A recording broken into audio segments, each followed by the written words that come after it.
After a period of silence, the concept of economic complexity have come back thanks to the joint work of a pool of scientists from different disciplines, like information theory, physics, and evolutionary economic geography. Two of them in particular, Cesar Hidalgo and Ricardo Hausmann, have developed an index that captures the level of diversification of the export basket of a country and the exclusivity of the exported goods. The idea is that the higher is the variety of exported goods with a comparative advantage of a country, and the lower is the ubiquity of these products, which means the lower is the capability of other countries to replicate, copy, or imitate such products, the higher is the average knowledge complexity of a country's production processes. The legal analogy might help better understanding the meaning of the economic complexity index. Let's assume that a single legal piece is a capability, like a skill, an asset, a structure, a patent, an idea of a country. Okay, so a single legal piece is a capability, whereas a legal product represents an economic product for a country. A legal model is an economic product. Okay, so then we can compare countries to buckets of legal pieces.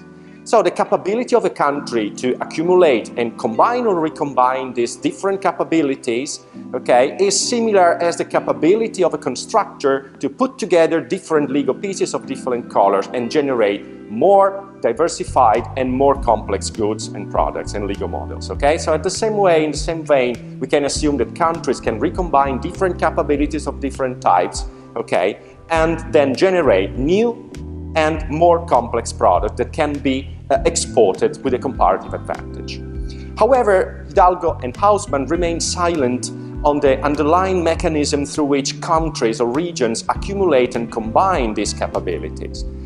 We posit, following recent literature, that FDI might be one of these channels, which means attracting for a country the transfer of external technology, assets, managerial, and organizational practices, as well as skills and competencies from foreign investors like multinationals. Together with a colleague of mine, Chiara Franco, we adopted a panel VAR approach to test whether attracting higher inward FDI stock per capita Granger causes economic complexity in a country, or vice versa, whether FDIs are more attracted into countries with a higher degree of economic complexity.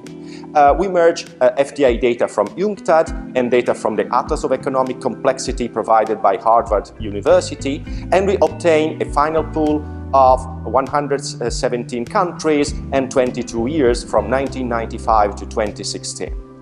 We find that attracting higher stocks of FDI per capita Granger causes economic complexity indeed, and not vice versa. Okay, so we find that FDI spurs economic complexity, but not the other way around. However, we also find that this effect is small, materializes only after a couple of years on average, and holds only for greenfield FDI. In addition, we find that this effect is not for all, but only for countries with a higher GDP per capita and a higher absorptive capacity, this latter being proxied by the average level of education or human capital, higher financial development, trade openness, institutional quality, and degree of tertiarization. Finally, for what concerns developing economies, we find that only attracting FDI, greenfield FDI in particular, involving knowledge-intensive service functions and activities, is the only way for spurring economic complexity.